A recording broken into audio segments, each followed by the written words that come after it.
Cuaca ekstrem melanda Jakarta pada Minggu siang. Hujan deras dan angin kencang tidak hanya membahasi jalan ibu kota, namun juga memakan korban.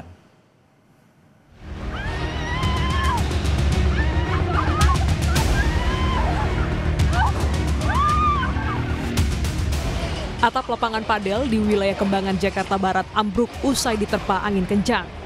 Para pengunjung yang tengah berolahraga panik berhamburan menyelamatkan diri.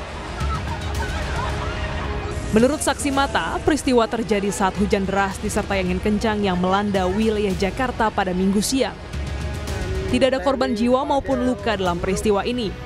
Polres Metro Jakarta Barat sedang menyelidiki kejadian.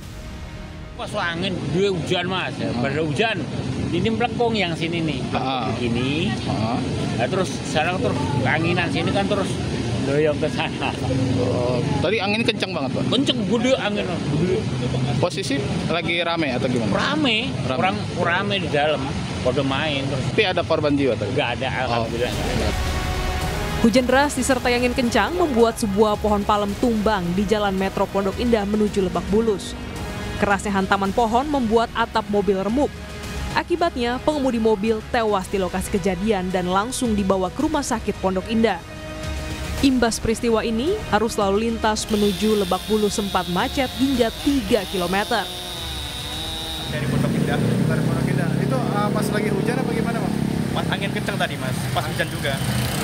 Korban meninggal di tempat. Ini lagi jalan, Pak? Iya, lagi jalan. Lagi arah kemana, Pak, ini, Pak? Dari arah Pondok Indah ke Lebak Bulus. Lebak Bulus ya. Kondisinya langsung kena angin, langsung brak gitu, Pak ya? Iya, langsung ambruk gitu. Pada akhir Oktober, BMKG memprediksi sejumlah wilayah Indonesia akan memasuki musim hujan, terutama di bagian selatan ekuator seperti Pulau Jawa dan Sumatera. Memang saat ini sedang aktif adalah fenomena MGO dan gelombang atmosfer tipe Rossby ekuator. Jadi memang wilayah Indonesia bagian barat saat ini sedang ada peningkatan untuk aktivitas konvektif. Kemudian ini akan menghasilkan hujan potensi yang cukup signifikan terutama di wilayah Sumatera, Kalimantan, dan wilayah Jawa begitu. Oktober, November ini di sebagian wilayah Jawa akan memasuki musim hujan. Jadi memang lebih intens lagi hujan. Mempertimbangkan peningkatan potensi hujan, masyarakat diimbau meningkatkan kewaspadaan dan antisipasi dini terhadap potensi cuaca ekstrim yang dapat memicu banjir, genangan, dan longsor. Tim Liputan, Kompas TV.